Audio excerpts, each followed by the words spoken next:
25.5 points sa college, 25 points sa unang dalawang laro niya sa NBA Summer League. Parehong numero, ibang planeta na nga lang ang nilalaro. Pero teka lang, bago tayo ma-hype, may problema. At may pangalan ang problemang yan. Si AJ Dybantsa, number 1 pick ng Washington Wizards. Sa BYU, 25.5 points, 6.8 rebounds, 51% shooting. Number 1 scorer sa buong Division 1. Siya ang unang Division 1 scoring leader na naging number 1 pick since Glenn Robinson noong 1994. 32 taon na nang huling magawa yan. Sa Summer League debut niya, 27 points, tabla sa record ng pinakamataas na debut ng isang number 1 pick. Tapos sa defense naman, 2.5 steals, 1.5 blocks per game. Sabi niya mismo, gusto niya maging all-defensive team player. Complete package, ano? Gusto ring mag-alawembi. Pero heto ang hindi sinasabi ng hype. Lahat sinasabing next Cooper Flag daw itong si AJ. Pero ang totoo, mas malalim ang kwento at baka hindi mo magustuhan. Si Flag, Rookie of the Year. Unang rookie since Michael Jordan noong 1984-1985 na nag-lead ng kanyang koponan sa puntos, rebounds, assists, at steals. Pangalawang pinakabatang Rookie of the Year sa kasaysayan. Si LeBron lang ang mas bata. Legendary rookie season din. Pero ito ang catch. Ginawa niya lahat yun sa isang sirang koponan. 26 wins, 56 losses. Walang kasamang superstar. Binuhat niya ang buong Dallas mag-isa. Ngayon tingnan mo ang sitwasyon ni AJ. At dito papasok ang plot twist na walang nakakapansin.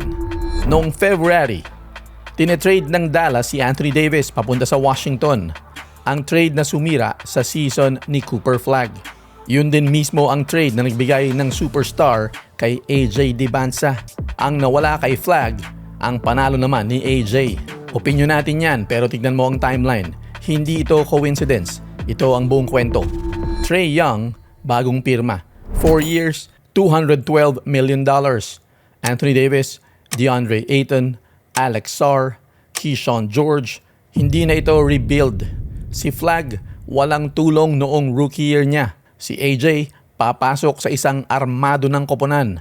Kaya ang tanong, kanino mas mabigat ang expectations? At may isa pang banta, si Darren Peterson, ang number 2 pick sa head-to-head nila ni AJ. 24 points, 23 points o higit pa bawat summer game niya yan. At hindi lang siya, si Caleb Wilson, number 4 pick ng Bulls. Sa debut game niya, 35 points. 7 ang 3-pointers. Pangalawang pinakamataas na Summer League debut sa kasaysayan ng Vegas. Mas mataas pa sa 27 ni AJ. Kaya ngayon, marami nang nagsasabi, baka si Caleb Wilson ang tunay na number 1 ng draft class na to at hindi si AJ. May mga nagsasabi ng mali ang pinili ng Washington. At may buta si AJ. 1 out of 11 sa 3-point line sa Las Vegas at 33% lang nung college.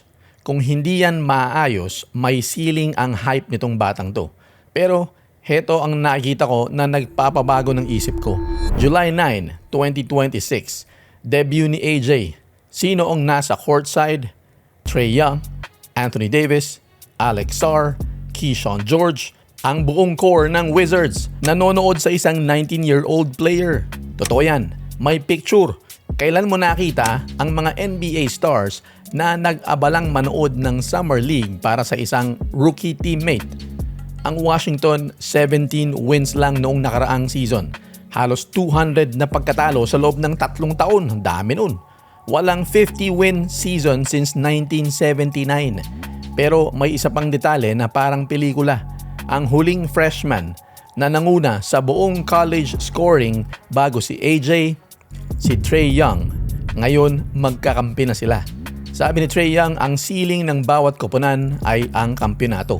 At ito pa ang isang maliit na detalye na nagpapakita kung sino talaga itong si AJ. Number 3 ang suot niya sa BYU.